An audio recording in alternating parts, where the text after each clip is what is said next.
તો અસહ્ય ગરમીને પગલે નાગરિકો હેરાન પરેશાન થઈ ગયા છે અને ભારે ગરમીની અસર સામાન્ય જનજીવન પર પણ પડી રહી છે। ગરમીથી બચવા માટે આવનારા ઉપાય કેટલાક વાહન ચાલકો કરી રહ્યા છે। જો ગરમીથી બચવા માટે રસ્તેથી નીકળતી વખતે મોઢે રૂમાલ બાંધી રહ્યા છે, ગોગલ્સ પહેરી રહ્યા છે, સુતરાઉ કાપડનો ઉપયોગ કરી રહ્યા છે કે જેથી ગરમીની સામે રક્ષણ મળે। ઓવરઓલ સુરતનો માહોલ કેવો છે તે જણાવશે અમારા સંવાદદાતા બળદેવ સુથારનો ખાસ રિપોર્ટ। ગુજરાતની અંદર છેલ્લા 2 દિવસથી જે ગરમીનો જે પારો છે તે સતત વધી રહ્યો છે, ત્યારે દક્ષિણ ગુજરાતની વાત કરીએ તો દક્ષિણ ગુજરાતની અંદર પણ સતત જે ગરમીનો પારો છે તે વધતો જોવા મળી રહ્યો છે। વલસાડ હોય, નવસારી હોય, સુરત હોય, આજુબાજુના તમામ જે દક્ષિણ ગુજરાતના જે વિસ્તારો છે તેની અંદર જે 37 થી 40 ડિગ્રી સેલ્સિયસ જે તાપમાન છે તે જોવા મળી રહ્યું છે। સુરતની વાત કરીએ તો આજે 38 ડિગ્રી જે તાપમાન જોવા મળી રહ્યું છે। વલસાડની વાત કરીએ તો વલસાડની અંદર પણ 38 જે તાપમાન જે જોવા મળી રહ્યું છે। અત્યારે જે અંદાજિત 5 થી 5:30 વાગ્યાનો જે સમય થયો છે, છતાં પણ જે તડકો છે તે યથાવત છે અને લોકોએ ખાસ કરીને સાવચેતી રાખવી જરૂરી છે। લોકો છે પોતાના જે મોઢા ઉપર રૂમાલ છે, દુપટ્ટા બાંધીને નીકળતા નજરે પડી રહ્યા છે, કારણ કે જે ગરમીની સાથે સુરતની અંદર એક ઉકળાટ પણ જે જોવા મળી રહ્યો છે। તો આપણી સાથે જે અધિકારી છે મહાનગરપાલિકાના, તેમની સાથે વાત કરીશું। સાહેબ, કઈ રીતની અત્યારે સ્થિતિ ગરમીને લઈને? સુરતની અંદર ગરમીનો પારો ક્યાંક ઓછો છે પણ ઉકળાટ છે તે વધુ જોવા મળી રહ્યો છે। હા, સાચી વાત છે।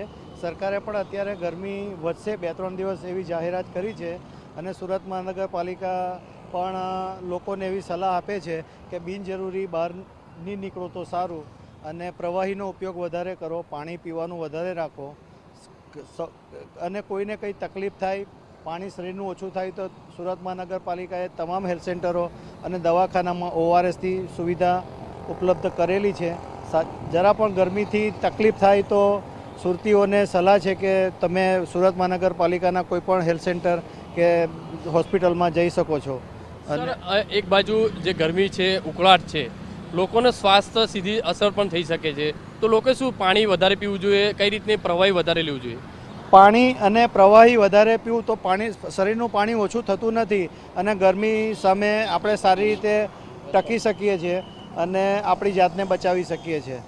અને તે છતાં પણ કોઈ તકલીફ થાય તો સુરત મહાનગરપાલિકાના તમામ હેલ્થ સેન્ટરો ઉપર ORS ઉપલબ્ધ છે। કોઈ પણ સામાન્ય માણસ જઈને લઈ શકે છે અને એનો ઉપયોગ કરી શકે છે। બિનજરૂરી બને ત્યાં સુધી લોકો જવાનું ટાળે તો વધારે સારું, તો આવા કોઈ પ્રોબ્લેમો ઊભા થવાની શક્યતા નહીવત થઈ જાય છે। જે રીતે દ્રશ્યોની વાત કરીએ તો સુરત શહેરના આજે અઠવા ગેટ વિસ્તારના જે દ્રશ્યો છે તે જોવા મળી રહ્યા છે। હજુ પણ જે તાપ છે તે જોવા મળી રહ્યો છે। 5 થી 5:30 વાગ્યાનો જે સમયગાળો થયો છે, છતાં પણ આ રીતની સ્થિતિ છે તે જોવા મળી રહી છે। સુરતની અંદર ક્યાંક જે ટેમ્પરેચર છે તે 38 ડિગ્રી જોવામાં આજે નોંધાયું છે, પણ જે બાફ છે તે બાફ, જે ગરમ જે હવા છે તે ફૂંકાઈ રહી છે। જે બાફની સ્થિતિ છે, ભેજનું વાતાવરણ વધારે હોવાના કારણે જે ગરમી છે તે વધારે જોવા મળી રહી છે।